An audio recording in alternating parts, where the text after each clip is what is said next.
Hmm. What is it today, boys and girls, that we're taking apart? We've got 3 pistons. And if I turn it around, you'll probably guess what it is.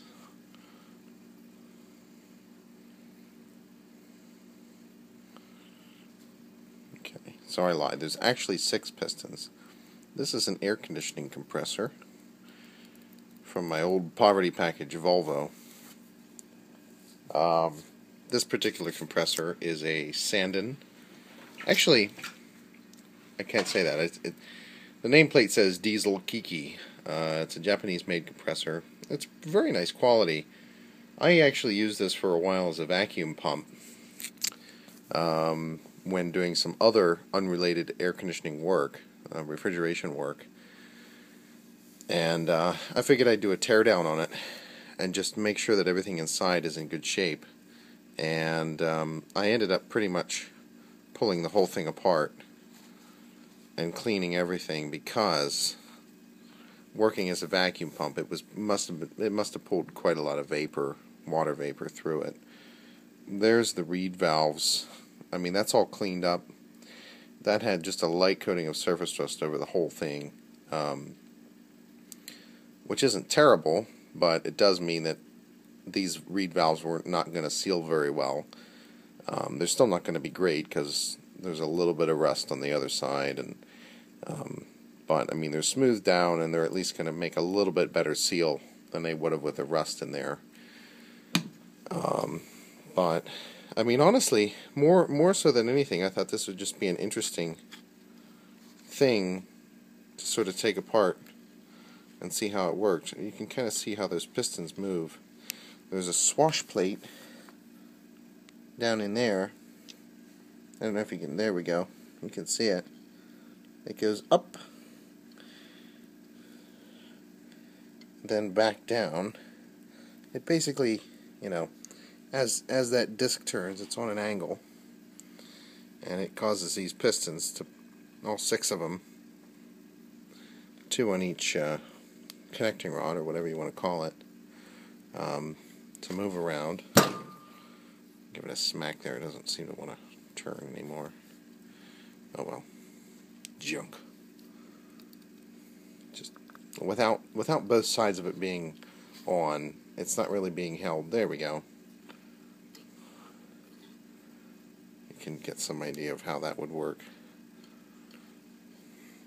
So when one side is compressing, the other side would be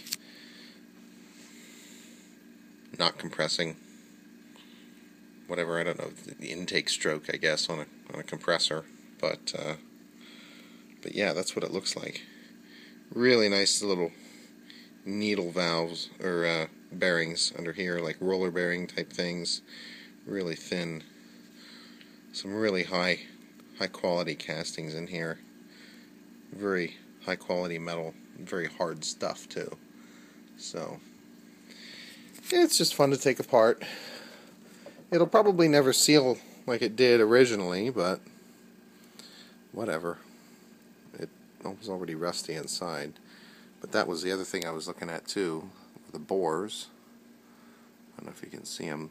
A little surface rust on them.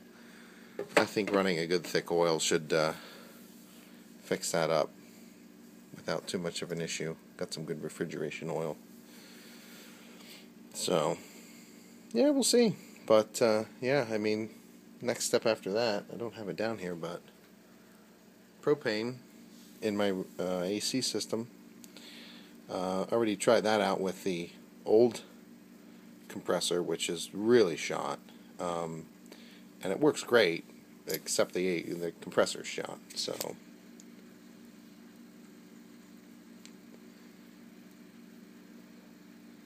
I guess it's 6 of one and half a dozen of the other, but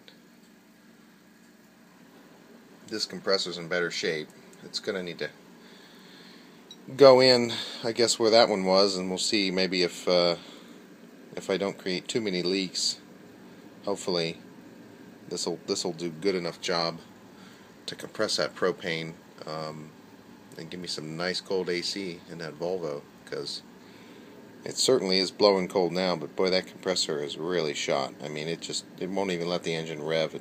Clutch slips and smokes, and the belt, you can tell it's really in bad shape. So, but it's doing something, and it's doing enough to compress that propane. And boy, does it work as a refrigerant, I'll tell you.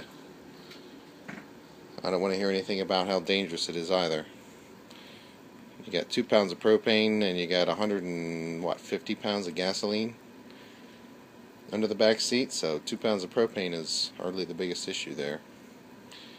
Plus it's in a sealed system with no oxygen, so very safe. But that's the project. Get that compressor working. I'll see you in the next vid. Bye bye.